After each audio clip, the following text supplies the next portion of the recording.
Un saludo muy cordial. Let's start again. 5, 4, 3, 2. Un saludo muy cordial, mis queridos amigos y amigas. Estamos continuando nuestra serie sobre el conflicto cósmico. Y en esta mañana vamos a tener la parte número 2 de la porción que empezamos en nuestro estudio de ayer. Pero antes de comenzar con un repaso, let's start again. 5, 4, 3, 2, 1. Un saludo muy cordial, mis apreciados amigos. Hoy vamos a continuar nuestro estudio con la parte número 2 del tema, la vindicación del carácter de Dios. Pero antes de comenzar con un repaso de lo que estudiamos en nuestro último tema, queremos pedir la bendición de Dios. Así que les invito, por favor, con reverencia, a inclinar sus rostros para orar. Nuestro Padre y nuestro Dios, te damos gracias por el privilegio de encontrarnos en este lugar para estudiar tu santo libro que tú inspiraste hace tanto tiempo. Pedimos la compañía de tu Espíritu y tus ángeles en nuestro estudio. Ilumina nuestras mentes y abre nuestros corazones para recibir el mensaje que tienes para nosotros. Te lo imploramos en el precioso nombre de tu Hijo, Cristo Jesús. Amén. Quiero hacer un breve repaso primero de lo que estudiamos en nuestro primer tema de esta serie, conflicto cósmico.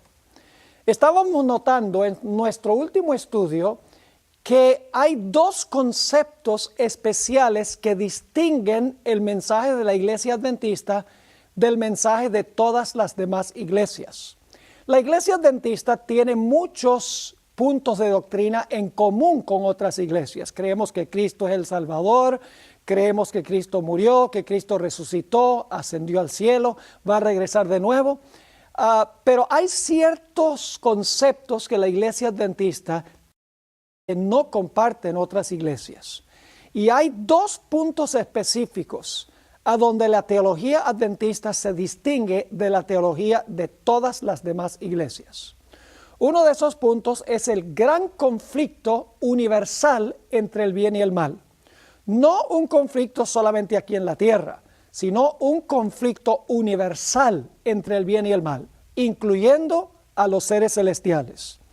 El segundo punto que distingue a la teología adventista de todas las demás iglesias es la doctrina del santuario. Y la doctrina del santuario ilustra cómo Dios toma los pasos necesarios para resolver el problema del gran conflicto entre el bien y el mal. Leímos dos citas de la escritora más prolífica en la historia de la Iglesia Adventista, Elena White, donde ella afirmó que la doctrina del santuario es el fundamento y el pilar central de toda la teología adventista.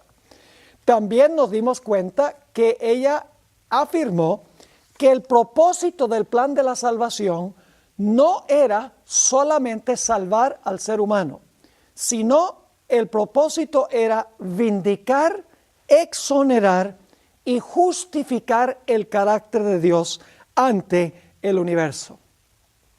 Notamos en nuestro primer estudio que había seres celestiales antes que existiese cualquier ser humano en este planeta. Es decir, había habitantes en otros mundos. Y además de eso estaba la hueste angélica cuando este mundo fue creado. Eso lo leímos en el libro de Job, el capítulo 38 y los versículos 4 hasta el versículo 7. Nos dimos cuenta que antes de la creación de este mundo había un santuario celestial con un arca del pacto. A cada lado del arca se encontraba un ángel cubridor, un querubín cubridor. Y en el centro del arca se manifestaba la gloria de Dios, la presencia de Dios. La tapa del arca se llamaba el propiciatorio y allí era que descendía la gloria de Dios. Y los querubines a cada lado cubrían con sus alas el trono de Dios representado por el propiciatorio. Nos dimos cuenta que mucho tiempo antes de la creación de este mundo, esos dos querubines que estaban a cada extremo del trono de Dios estaban en perfecta armonía con el gobierno de Dios. Pero en determinado momento, uno de esos personajes que se conoce como Lucifer se llenó de celos en contra de Jesús. Y como resultado de los celos contra Jesús, decidió guerrear en contra del gobierno de Dios.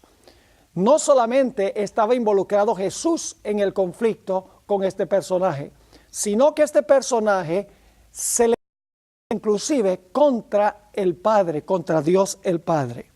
Y en Isaías 14, 12 al 14, como nos dimos cuenta en nuestro primer estudio, nos dice la Biblia que Lucifer declaró que él iba a llegar a ser como el Altísimo, iba a Dios de su trono. Pero él sabía que solo no podía hacerlo, y por lo tanto empezó a influir sobre las huestes celestiales para tratar de ganar adeptos, para procurar ganar simpatizantes. La Biblia nos dice que para esto él tuvo que mentir, tuvo que regar calumnias y chismes en contra del carácter de Dios, tratando de hacer quedar mal a Dios. Y haciendo quedar mal a Dios ante los seres celestiales, logró, según la Biblia, conquistar a una tercera parte de los ángeles celestiales. Y debemos recordar que hay millones y millones de ángeles. Es decir, Lucifer, con sus argumentos mentirosos, logró conquistar a una tercera parte de todas las huestes angelicales que se unieron con él en su rebelión. Estábamos hablando también en nuestro primer tema sobre los argumentos que lanzó Lucifer en contra de Dios. En primer lugar, dijo que Dios hace acepción de personas, porque el Padre consultó a Jesús en cuanto a la creación de este mundo, pero no consultó a Lucifer. Es decir, Lucifer declaró: Dios el Padre tiene favoritos, tiene personas que Él favorece y a otros que favorece menos. Dios le da privilegios especiales a su Hijo por encima de todos los demás. Además de eso, Lucifer acusó a Dios de guardar secretos. Decía: ¿por qué razón es que el Padre le revela ciertos secretos a su Hijo y no se los revela a todos los seres celestiales? Vimos también que Lucifer atacó la ley de Dios, declarando que era su propósito abolir la ley para que los seres celestiales pudieran tener libertad para hacer su propia voluntad. Nos dimos cuenta que Lucifer declaró que Dios era egoísta, que él quería que todos le sirvieran, pero no estaba dispuesto de levantar un solo dedo para servir a nadie. También declaró que Dios es absoluta justicia, y cualquiera que se desvía de los caminos de Dios, Dios ejecuta su justicia contra esa persona o contra ese ser y lo destruye. Declaró que Dios no puede tener misericordia con aquellos que discrepan con él. Finalmente Lucifer dijo: si ustedes me colocaran a mí en el trono, yo gobernaría mejor que Dios y todos tendrían libertad para hacer lo que ustedes quieran sin las restricciones de la ley de Dios. Y así fue que Lucifer logró conquistar a una tercera parte de los ángeles en su rebelión contra Dios, con la intención de que todos juntos derrocaran a Dios de su trono para colocar a Lucifer. La Biblia tiene nombres muy interesantes para este personaje, Lucifer, que después de su caída lo conocemos como el diablo y Satanás. La palabra diablo significa calumniador, alguien que calumnia en cuanto a la reputación de otro. La palabra Satanás significa adversario y es un nombre muy apropiado para Satanás. Significa adversario o acusador. Siempre que se usa la palabra Satanás en la Biblia, Satanás está acusando. Nos dimos cuenta que Dios decidió no destruir a Lucifer inmediatamente. Si hubiera destruido a Lucifer inmediatamente, los ángeles celestiales hubieran servido a Dios por no por amor. Hubieran dicho, mire, Lucifer cuestionó a Dios y Dios lo destruyó. Mejor obedecemos a Dios o si no, nos destruye a nosotros también. Hubieran servido a Dios por temor en vez de servir a Dios por amor. Y siempre hubiera existido la posibilidad de otra rebelión, de otros seres celestiales que se iban a levantar en contra de este tal gobierno despótico de Dios, según lo había pintado Lucifer. Así que Dios decidió permitir que el pecado se desarrollara, que Satanás pudiera exhibir su estilo de gobierno, para que el universo pudiese ver el contraste que existe entre el carácter de Dios y el carácter de Satanás, entre el estilo de gobierno de Dios y el estilo de gobierno de Satanás. Para esto era necesario darle tiempo a Lucifer, a Satanás, para desarrollar sus principios y mostrar la clase de gobierno que él quería instituir. Pero Satanás tenía un problema, y es que no tenía un mundo que le sirviera de cuartel donde él pudiera llevar adelante su estilo de gobierno. Pero la Biblia nos dice que fue lanzado fuera del cielo y vino eventualmente a parar al planeta Tierra. Y estando aquí, se disfrazó detrás de una serpiente, la usó como medium y a través de este medio engañoso logró infectar a la raza humana con el virus del pecado, con el virus de la rebelión. Es interesante notar que los mismos argumentos que usó Lucifer en el cielo, los usó en el huerto del Edén, ya siendo Satanás. En el cielo, Lucifer había dicho, seréis semejante al Altísimo. Le dice a Eva, seréis como dioses. En el cielo, Satanás había dicho que los ángeles no necesitaban restricciones, no necesitaban leyes, porque ellos mismos podían decidir qué era bueno y qué era malo. De la misma manera, en el huerto del Edén, Satanás le dijo a Eva, mira, tú no necesitas que Dios te defina qué es bueno y qué es malo. Si tú comes del fruto, tú vas a ser como Dios, sabiendo el bien y el mal. No tienes que depender de Dios para que te diga qué es bueno y qué es malo. Tú misma vas a saber qué es bueno y qué es malo. Así fue que Eva decidió comer del fruto del árbol. Y como resultado, la Biblia nos dice que el pecado entró al mundo. Pero faltaba todavía para Satanás conquistar al que era el padre y representante de la raza humana. No era suficiente conquistar a Eva, porque Eva no era el padre y el representante de la raza, era Adán. Satanás necesitaba quitarle el trono y el dominio y el territorio a Adán.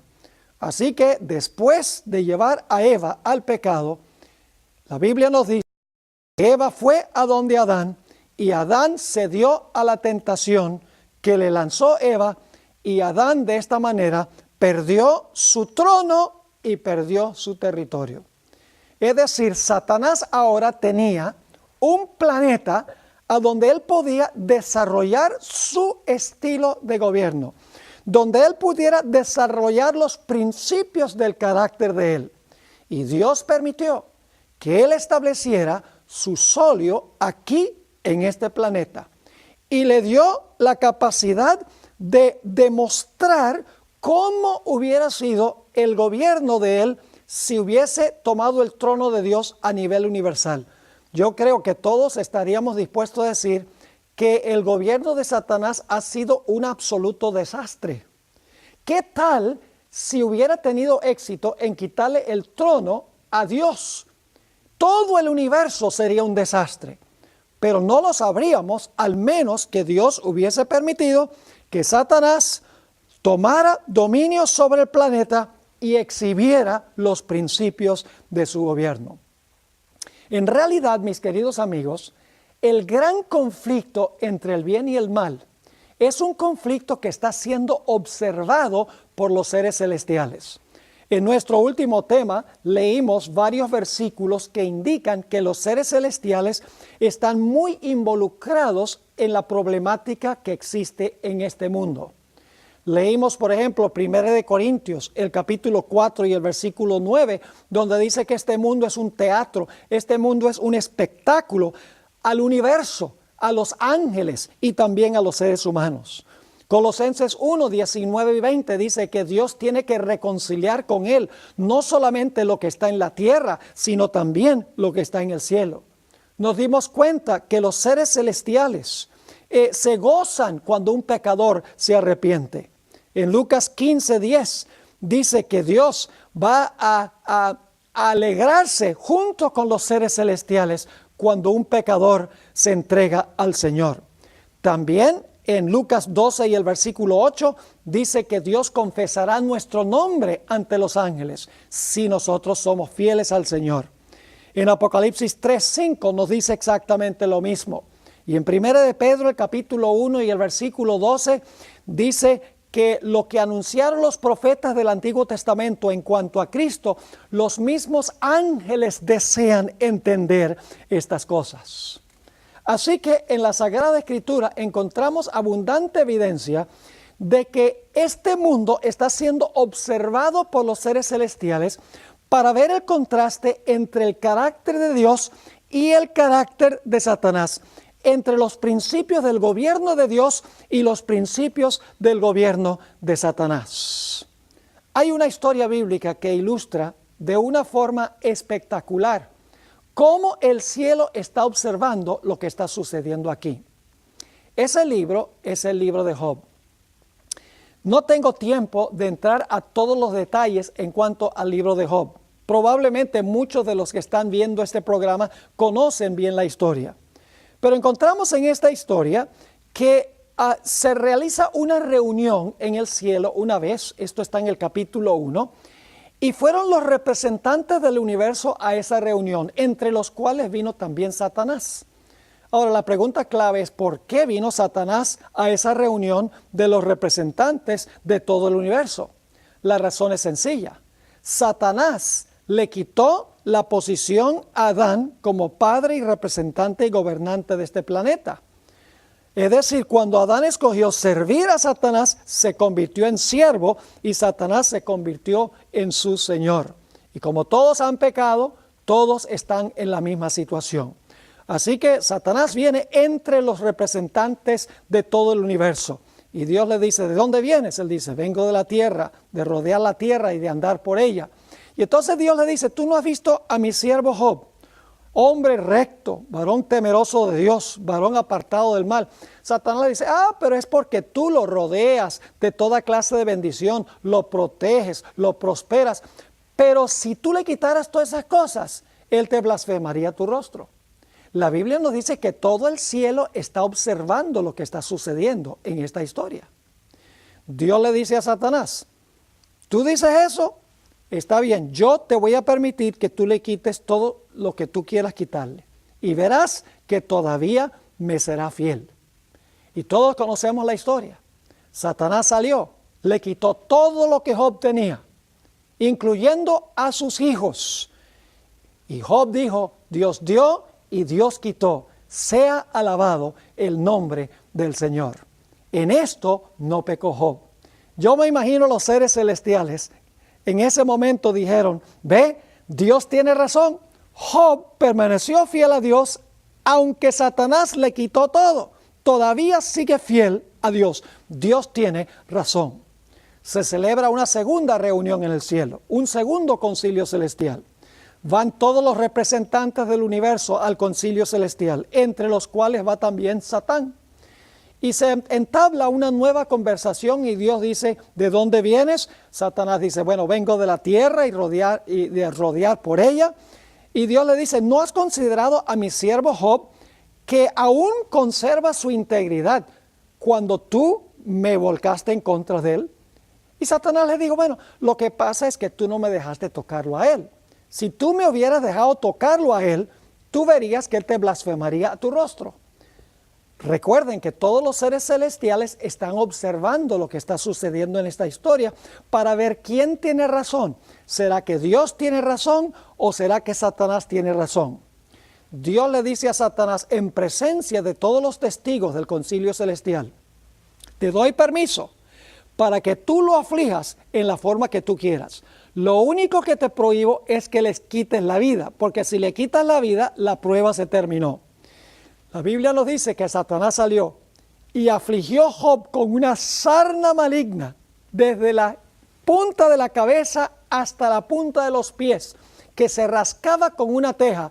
Y sin embargo, la Biblia nos dice que Job permaneció fiel a Dios.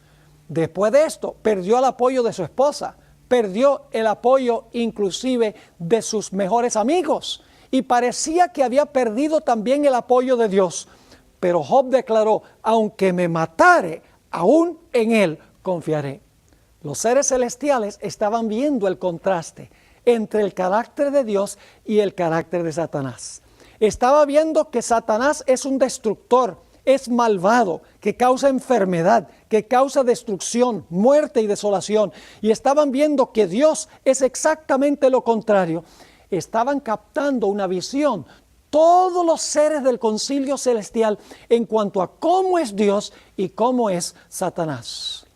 Esta historia es extraordinaria y nos ilustra qué es lo que está pasando en este gran conflicto entre el bien y el mal. Así que el propósito del plan de la salvación es exonerar a Dios. El propósito del plan de salvación, de lo que Dios permite en este mundo, el pecado, el hecho de que Cristo vino a encarnarse para vivir una vida perfecta, para morir por el pecado, todo eso tiene un propósito. Y el propósito es, ultimadamente, vindicar a Dios de las acusaciones de Satanás, exonerar a Dios de toda acusación, justificar a Dios y a su gobierno, no solo ante este mundo, sino ante todo el universo. Es decir, el propósito del plan de salvación es mucho más amplio y profundo que el de salvar al ser humano. En realidad, en el proceso de salvar al ser humano, Dios está mostrando cómo es su carácter en contraste con Satanás. Cómo son los principios de su gobierno en contraste con los principios del gobierno de Satanás. Y los seres del universo, al ver el contraste entre los dos, llegan a la conclusión de que Dios tiene razón y Satanás es un mentiroso. Ahora, quiero mencionar que hay varios grupos que están envueltos en esta gran controversia. Quiero mencionar esos grupos. En primer lugar, está involucrado Dios. Dios es el acusado en esta historia. Como hemos visto, Satanás lanzó una serie de acusaciones contra Dios. Es decir, el que necesita ser exonerado, el que necesita ser vindicado, es Dios. El que debe ser justificado ante el universo es Dios. Así que lo primero que quiero que notemos es que el acusado de toda esta situación es Dios. Pero hay otros seres involucrados también. Tenemos a los seres celestiales que son fieles a Dios. Entre esos seres celestiales que son fieles a Dios, que están observando lo que está sucediendo, tenemos en primer lugar a la hueste angelical. La Biblia dice que son millones y millones de ángeles que hay en el cielo. Pero no solamente están involucrados los ángeles del cielo, que son millones, sino que también están involucrados los representantes de los mundos y aún más los habitantes de los mundos que representan. Es decir, que en el cielo hay millones de seres que son leales a Dios, que se dividen en dos grupos: los habitantes de los mundos y la hueste angélica. Ellos están involucrados en este gran conflicto porque, aunque son leales, están en el cielo observando lo que está sucediendo en esta gran controversia. Un segundo grupo que está involucrado en este problema universal del pecado son los seres terrenales que son fieles a Dios. Hay seres humanos terrenales que son fieles a Dios. Algunos de ellos ya han muerto, murieron siendo fieles al Señor. Otros están vivos y estarán algunos cuando el Señor Jesucristo venga en poder y gloria. Es decir, los justos que han muerto Y los justos que están vivos y que estarán vivos están también envueltos en el conflicto y están observando cómo Dios resuelve el problema del pecado. Están observando el contraste entre el carácter de Dios y el carácter de Satanás, entre el estilo de gobierno de Dios y el estilo de gobierno de Satanás. Así que el acusado es Dios. En segundo lugar, están involucrados los seres celestiales, que son los ángeles y los habitantes de los mundos. Están involucrados también los seres terrenales, tanto los que murieron siendo fieles, como los que están y estarán vivos siendo fieles a Dios. Hay un tercer grupo que está involucrado en esta gran controversia, y son seres celestiales infieles. Estos son Satanás y sus ángeles. Les digo seres celestiales porque originalmente estaban en el cielo, pero todos sabemos que fueron lanzados fuera del cielo. Pero son seres celestiales infieles. Ellos están involucrados en esta gran controversia, porque Satanás es el general y sus ángeles hacen lo que dice el general.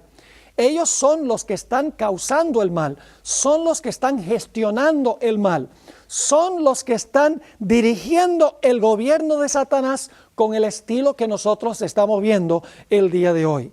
Así que el tercer grupo que está involucrado son los seres celestiales infieles, Satanás y sus ángeles. Un cuarto grupo de seres son los impíos que en el planeta Tierra.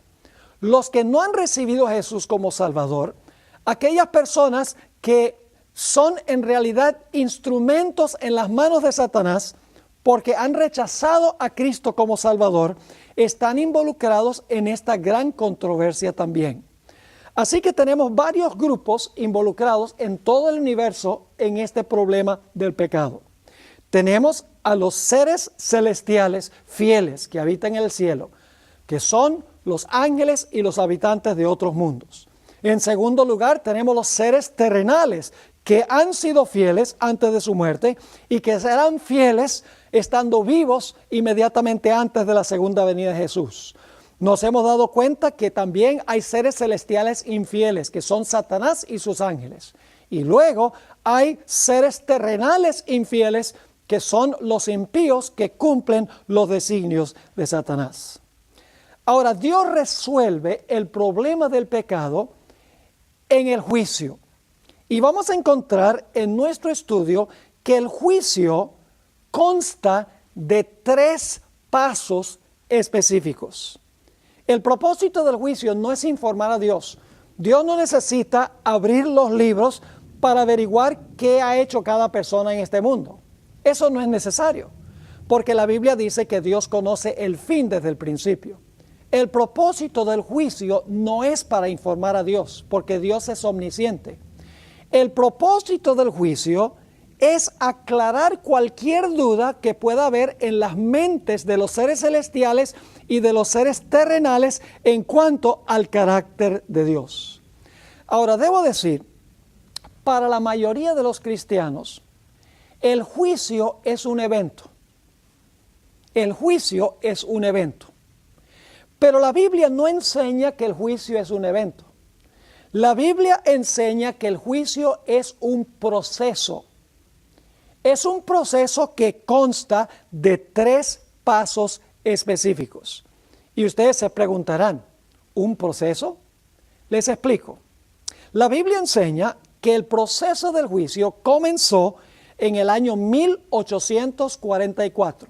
Allí se comenzó con el juicio de aquellos que han muerto en Cristo desde el principio del mundo. Ese juicio concluirá con los que estarán vivos inmediatamente antes de cerrarse la puerta de la gracia o la puerta de la oportunidad. Es decir, en 1844 comienza el juicio de los justos y ese juicio continúa hasta el momento cuando se cierra la puerta de la gracia. Obviamente ha pasado un largo tiempo desde 1844. No sabemos cuándo terminará el periodo de gracia, pero durante estos 2 puntos, empezando en 1844 y terminando con el cierre de gracia, El juicio se está realizando en el cielo examinando el caso de cada persona que profesó el nombre de Cristo como Salvador personal. Esto lo vamos a desmenuzar un poco más adelante en esta serie. Por ahora quiero que capten el cuadro general que estamos tratando de pintar. Así que el proceso ya ha durado largo tiempo, desde 1844. Continuará hasta el cierre de la puerta de la gracia. Ese es el primer paso en el proceso del juicio. Pero hay un segundo paso en el proceso del juicio. Ese es un juicio que se realiza durante los 1000 años después de la segunda venida de Jesús. Lo que sucede es que el juicio comienza en 1844, continúa y termina cuando se cierra la puerta de la gracia. Después de cerrarse la puerta de la gracia, un periodo corto, cuando caen las plagas, los hijos de Dios vivirán en esta tierra sin intercesor, y luego entonces viene la segunda venida del Señor Jesucristo. Y cuando Jesús venga, va a llevar a su pueblo al cielo. Todo esto lo vamos a estudiar y lo vamos a ver desde una perspectiva bíblica. Ahora quiero que vean el cuadro. Cuando Cristo venga por segunda vez, Él va a llevarse a los fieles que murieron en Él y a los fieles que están vivos al cielo. Y entonces viene la segunda etapa del juicio. El juicio milenial. Y ustedes dirán, pero pastor, ¿la Biblia habla de un juicio milenial?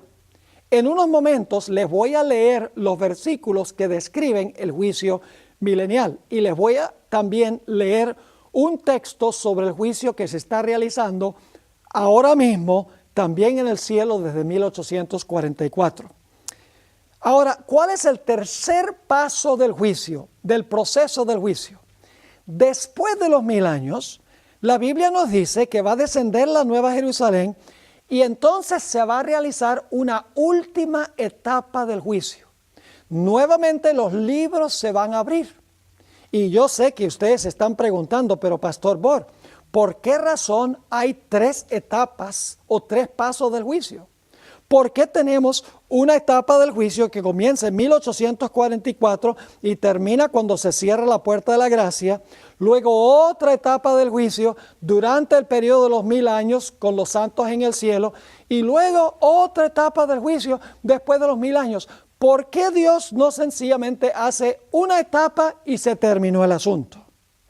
Lo primero que quiero hacer son leer los versículos que presentan estos pasos del juicio. El libro de Apocalipsis nos presenta estas 3 fases o estos 3 pasos del proceso del juicio. Recuerden, el juicio no es un evento, el juicio es un proceso que comienza en 1844 con los que profesaron el nombre de Cristo y termina cuando se cierra la puerta de la gracia o de la oportunidad. Cuando se cierra la puerta, ya Cristo ha demostrado al universo todos los que son suyos. Luego entonces viene el tiempo de angustia, Cristo regresa y entonces toma a los que murieron en Cristo y a los que están vivos, los que fueron juzgados en el juicio de 1844 hasta el cierre de gracia, se los lleva al cielo para que allá ellos desempeñen una segunda etapa del juicio. Después de los 1000 años, la tercera etapa del juicio. ¿Por qué razón 3 etapas? Vamos a leer el contenido bíblico primero y le voy a explicar luego por qué hay 3 etapas del juicio. La primera etapa se describe en Apocalipsis, el capítulo 14 y el versículo 6 y 7. Las 3 etapas están en Apocalipsis. Dice allí en Apocalipsis 14, 6 y 7 que es el mensaje del primer ángel, es el último mensaje de Dios al mundo. Dice lo siguiente: vi volar por en medio del cielo a otro ángel que tenía el evangelio eterno para predicarlo a los moradores de la tierra, a toda nación, tribu, lengua y pueblo. Ahora, quiero parar un momento allí y quiero preguntarles esto. Cuando se está predicando el evangelio, ¿todavía la gente tiene oportunidad de salvarse? Bueno, esa es una pregunta un tanto absurda, porque si se está predicando el evangelio, la gente todavía tiene oportunidad de salvarse. Así que este primer ángel, cuando está proclamando su mensaje, hay posibilidad de salvación. La puerta de la gracia está abierta. O si no, de nada valdría predicar el evangelio. Ahora noten lo que dice el primer ángel en el versículo 7 y comienzo de nuevo en el versículo 6 para el contexto. Vi volar por el medio del cielo a otro ángel que tenía el evangelio eterno para predicarlo a los moradores de la tierra, a toda nación, tribu, lengua y pueblo, diciendo a gran voz. El ángel que está predicando el evangelio ahora va a decir algo a gran voz. ¿Qué dice? Temed a Dios y dadle gloria, porque la hora de su juicio ha llegado. Noten que no dice la hora de su juicio llegará en el futuro. Mientras el mensaje del primer ángel se está anunciando, el momento del juicio. El juicio comienza mientras la puerta de la gracia está todavía abierta. Por eso la Iglesia Adventista enseña que en 1844 comienza el juicio y termina cuando se cierra la puerta de la gracia. El juicio transpira mientras que se está predicando el evangelio. Leo de nuevo. Vi volar por en medio del cielo a otro ángel que tenía el evangelio eterno para predicarlo a los moradores de la tierra, a toda nación, tribu, lengua y pueblo, diciendo a gran voz: temed a Dios y dadle gloria, porque la hora de su juicio ha llegado, y adorad a aquel que hizo el cielo y la tierra, el mar y las fuentes de las aguas. Claramente, Apocalipsis 14, 6 y 7 nos indica que el juicio comienza mientras se está predicando el evangelio. La Iglesia Adventista, conforme a la profecía de Daniel 8:14, hasta 2300 días y el santuario será purificado, y a la luz de Levítico 23, sabemos que ese juicio comenzó en cierto día, cierto mes y cierto año. Comenzó el 22 de octubre del año 1844. En esta serie no vamos a tratar la cronología, pero tengo otros materiales a donde estudio en detalle Daniel el capítulo 8 sobre la cronología del inicio del juicio. Ahora, mencioné también que después del tiempo de angustia, el pueblo de Dios será llevado al cielo. Cristo vendrá, llevará a su pueblo a la casa del Padre. Y entonces allá en el cielo, sus hijos van a juzgar.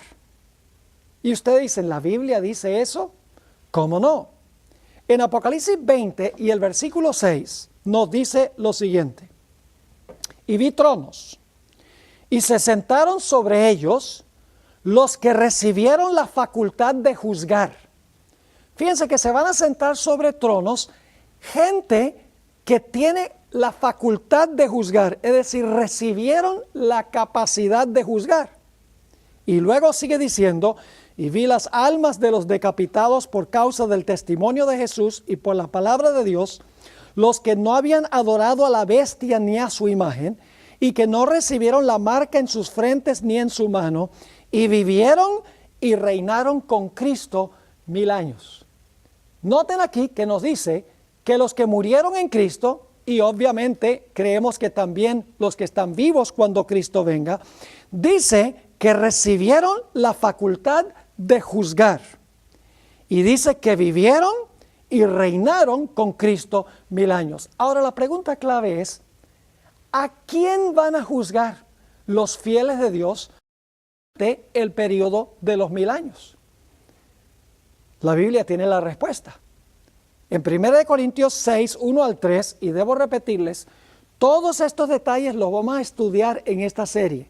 Vamos a ir cronológicamente de cómo Dios paso por paso resuelve el problema del mal. Ahora solamente estamos introduciendo el tema para que puedan ver el panorama general de este asunto. ¿A quiénes van a juzgar durante los 1000 años? Los fieles de Dios que fueron llevados al cielo por Jesús cuando Él regresó por segunda vez. El apóstol Pablo en 1 Corintios, el capítulo 6 y el versículo 1 al 3, explica claramente a quiénes van a juzgar. Ahí el apóstol dice, ¿no sabéis que los santos han de juzgar al mundo? Ahora, cuando dice juzgar al mundo, la palabra mundo no se refiere a la composición material del planeta, sino que se refiere a aquellos que son mundanos, aquellos cuyo enfoque de su vida está en este mundo, es decir, los impíos, los que no recibieron la salvación. Dice, ¿no sabéis que los santos han de juzgar al mundo? Y luego dice, ¿no saben ustedes, los corintios, que los santos juzgarán a los ángeles? Inmediatamente nos preguntamos, ¿a cuáles ángeles? No puede ser que van a juzgar a los ángeles buenos, porque los ángeles buenos no necesitan ningún juicio. Obviamente, cuando dice el apóstol Pablo que los santos juzgarán al mundo, significa que van a juzgar a los impíos que se quedaron en la tierra cuando Jesús se llevó a los salvos al cielo. Y los ángeles que los salvos juzgarán tienen que ser los ángeles malos, Satanás y sus ángeles que quedaron atados en este planeta cuando el Señor Jesucristo regresó por segunda vez para llevarse a su pueblo al cielo. Así que claramente la Biblia presenta que también habrá una etapa milenial del juicio. Así que hemos visto que el juicio comienza mientras el Evangelio se está predicando. Luego nos dimos cuenta que hay un juicio que se realiza durante los 1000 años, también en Apocalipsis. Y ahora quiero que noten que hay un juicio después de los 1000 años. En Apocalipsis el capítulo 20 y el versículo 13, Apocalipsis el capítulo 20 y el versículo 13, nos dice lo siguiente en cuanto a lo que sucede después del milenio. Y el mar entregó los muertos que había en él. Y la muerte y el Hades entregaron los muertos que había en ellos. Cuando dice aquí que el mar entregó los muertos, significa que los muertos están resucitando. Cuando dice la muerte y el Hades entregaron los muertos, el Hades es el sepulcro, significa que ahora los impíos después del milenio están resucitando. Y luego dice, y fueron juzgados cada uno según sus obras. Ahora fíjense qué interesante. Aquí nos dice que después de los 1000 años, el mar va a entregar los muertos que están en él, es decir, van a salir aquellos que murieron en el mar de la muerte a la vida, van a resucitar. Y luego dice que los que fueron al Hades, es decir, al sepulcro, también van a resucitar. Y entonces dice, fueron juzgados cada uno según sus obras. Un juicio después de los 1000 años. Así que el libro de Apocalipsis nos presenta claramente 3 fases o 3 etapas o pasos del juicio. Un juicio antes de la segunda venida, mientras la puerta de la gracia está abierta. Ese juicio es a favor de los justos. Una segunda etapa del juicio durante los 1000 años y luego una última etapa del juicio después de los 1000 años. Y claro, la pregunta que surge es esta. ¿Por qué es que Dios desempeña el juicio en estos 3 pasos? Ahora les voy a explicar la razón. La razón por la cual Dios tiene que juzgar y mostrar los registros de los que Jesús es que Él tiene que demostrarle al universo que Él no se está llevando arbitrariamente a un grupo de personas al cielo. Tiene que mostrar claramente que las personas que Él se va a llevar, tanto los que murieron antes de su venida como los que están vivos cuando Él venga, tiene que demostrar que ellos recibieron a Cristo como Salvador personal, que el fruto de su vida demostró que recibieron a Jesús. Él tiene que mostrar que este grupo tiene derecho a la vida eterna. No es porque Dios no lo sepa, es porque los seres celestiales necesitan entender que Dios no es arbitrario en llevarse a este grupo. Ahora, ¿por qué hay que juzgar a este grupo antes de la segunda venida? La respuesta es obvia. Si Cristo se los va a llevar al cielo en la segunda venida, pues tiene que haber demostrado de antemano que son dignos de ser llevados, o si no, no habría la posibilidad de llevárselos al cielo sin que hubiese dudas en las mentes de las personas que han presenciado los casos de cada uno de ellos. Es decir, como Jesús se va a llevar a los justos al cielo en la segunda venida, es necesario demostrar que ellos eran dignos de ser llevados antes de que Cristo viniera. Es decir, el propósito de esta etapa del juicio es demostrarle a todos los seres celestiales, a los ángeles y los habitantes de los mundos que nunca pecaron, mostrarles que Dios es justo y verdadero en llevarse a este grupo al cielo, que Él tiene derecho de llevarse a los justos al cielo. Se ha visto cada caso y se ha demostrado que Dios no decidió arbitrariamente quiénes iban a ir y quiénes no, sino que Dios demostró que estos recibieron a Jesús y que Jesús se los puede llevar. Esta etapa del juicio, antes de la segunda venida, es para convencer a los seres celestiales que Dios actuó correctamente en cada caso de los justos que Jesús se va a llevar. Ahora, ¿cuál es el propósito de la etapa del juicio durante los 1000 años? Indudablemente, cuando los salvos estén en el cielo, juzgando durante los 1000 años, va a resultar un fenómeno muy interesante. Y es que hay gente que estábamos seguros que iban a estar allí, que no están. Y hay gente que está allí que nunca pensábamos que podían ir. Inmediatamente surgen preguntas. ¿Por qué estos individuos que nunca esperábamos ver aquí están? ¿Y por qué estos individuos que esperábamos ver aquí no están? Dios ahora va a abrir los libros de los impíos para mostrarle a los salvos por qué es que los impíos no fueron traídos al cielo. Que Dios no fue arbitrario, que Dios fue absolutamente correcto en dejar a todos los impíos en el planeta Tierra. Se van a abrir los casos de todos los impíos. El propósito no es solamente convencer a los seres celestiales de que Dios obró correctamente a los impíos, sino también el propósito es convencer a los salvos del mismo hecho que Dios actuó correctamente en dejar en el planeta muertos a los impíos por no haber recibido a Jesús como Salvador personal. Es decir, la segunda etapa del juicio tiene el propósito de convencer a los seres celestiales que Dios obró justamente en dejar muertos en la tierra durante el milenio a los impíos, y también de convencer a los salvos de que Dios actuó correctamente en dejar a esa gente allá y en salvar a los que están en el cielo que nunca se esperaban que estuviesen allí. Ahora los salvos van a entender por qué esas personas que parecían ser moralmente buenas no llegaron al cielo, no recibieron a Cristo como Salvador personal. Nuevamente, el propósito del juicio, mis queridos amigos, es exonerar a Dios, es justificar a Dios. El propósito es vindicar a Dios. Dios no va a dejar cabos sin atar. Dios va a demostrar ante todos los seres celestiales: yo tengo razón en llevarme a esta gente al cielo. Ustedes vieron cada caso y saben que cada uno recibió a Cristo como Salvador personal, lo manifestó en su vida, y ustedes saben que tengo derecho de llevármelos. Ahora ustedes saben también por qué razón no traje a los que se quedaron en la tierra. Han visto sus registros y saben que yo actué correctamente. Pero hay un grupo que todavía Dios no ha convencido. El grupo que todavía no ha convencido son los impíos y Satanás y sus ángeles. Ha convencido a todos los seres celestiales en cuanto a su justicia en salvar a los que se fueron al cielo y condenar a los que se quedaron en la tierra.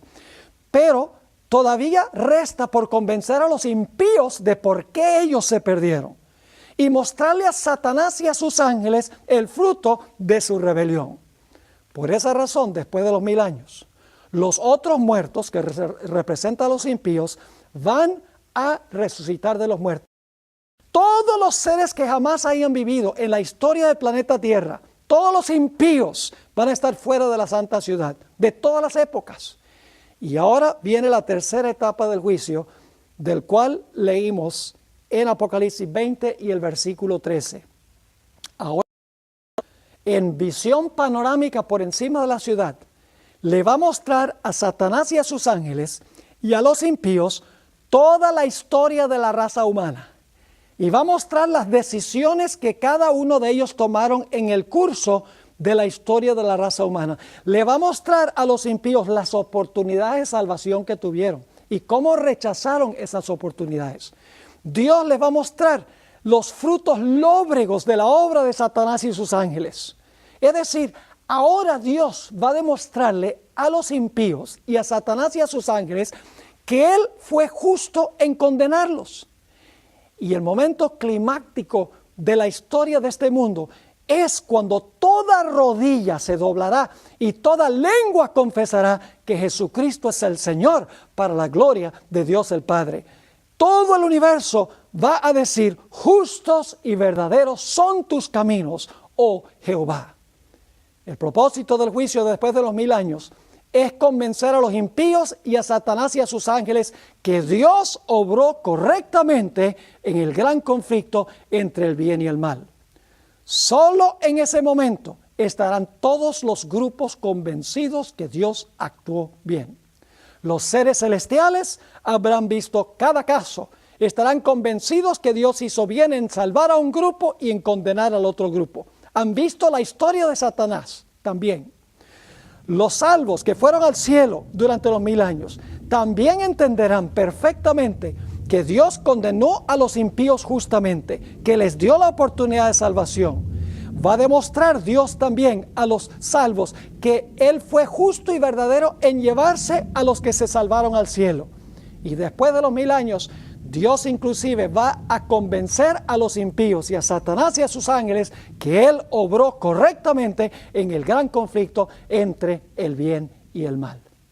Solo en ese momento, todo el universo estará convencido de que el plan de gobierno de Dios es bueno y el de Satanás es malo. Todos estarán convencidos de que Dios es bueno en su carácter, mientras que Satanás es malévolo en su carácter. Solo en ese momento podrá Dios terminar con el pecado y con los pecadores. Ahora podemos entender la razón del juicio en 3 etapas. El juicio, repito, no es un evento. La Biblia dice que es un proceso. Yo sé que algunos usan el credo que Cristo vendrá a juzgar a los vivos y a los muertos. Es decir, en su segunda venida el juicio, y ya no lo enseña la Biblia. La Biblia enseña que el juicio es un proceso. Ahora, quiero recalcar un último punto antes de terminar. Y es que cada etapa, cada una de las etapas del juicio, cada uno de los 3 pasos del juicio consta de 3 partes. Y ustedes dicen, ¿cada etapa consta de 3 partes? ¿Cuáles son las 3 partes? Les explico. El primer paso o la primera parte es investigación. El segundo paso es dictar la sentencia. Y el tercer paso es la ejecución o la implementación de la sentencia. Es decir, cada etapa, la etapa antes de la segunda venida, la etapa durante los 1000 años y la etapa después de los 1000 años, consta de 3 pasos cada una de esas etapas. El primer paso es investigar el caso. Se van a abrir los libros, se van a mostrar las vidas de cada persona. Después de investigar la vida, viene el segundo paso. El segundo paso es dictar sentencia a base de lo que se investigó. Y luego llegará el momento en que la sentencia se ejecutará o se implementará dependiendo de la sentencia y la investigación que se ha hecho de antemano. Saben que este es el proceso que siguen los países democráticos del mundo. Ustedes lo saben. Cuando va un caso a un tribunal, lo primero que se hace es investigar la evidencia. Después de investigar la evidencia, entonces el juez o el jurado dictan la sentencia. Y luego llega el momento en que se ejecuta o se implementa la sentencia. El sistema judicial terrenal de los países democráticos es similar al proceso que sigue Dios en el juicio. Investigación y luego la sentencia y finalmente la ejecución de la sentencia. Tomemos, por ejemplo, el juicio antes de la segunda venida de Jesús. Se investiga el caso de cada persona que profesó al Señor Jesucristo. se demostrará que esa persona en realidad recibió a Jesús, se convirtió. El fruto de su vida demuestra que en verdad Cristo era su Salvador. En ese caso, cuando se termine de investigar el caso de esa persona, Dios dice, la sentencia es vida eterna.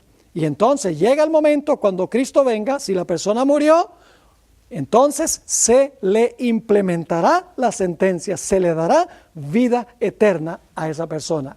3 pasos sucesivos en cada etapa del juicio: investigación, sentencia y ejecución de la sentencia. Lo mismo sucede, por ejemplo, con los impíos durante los 1000 años. Se investiga el caso de cada uno.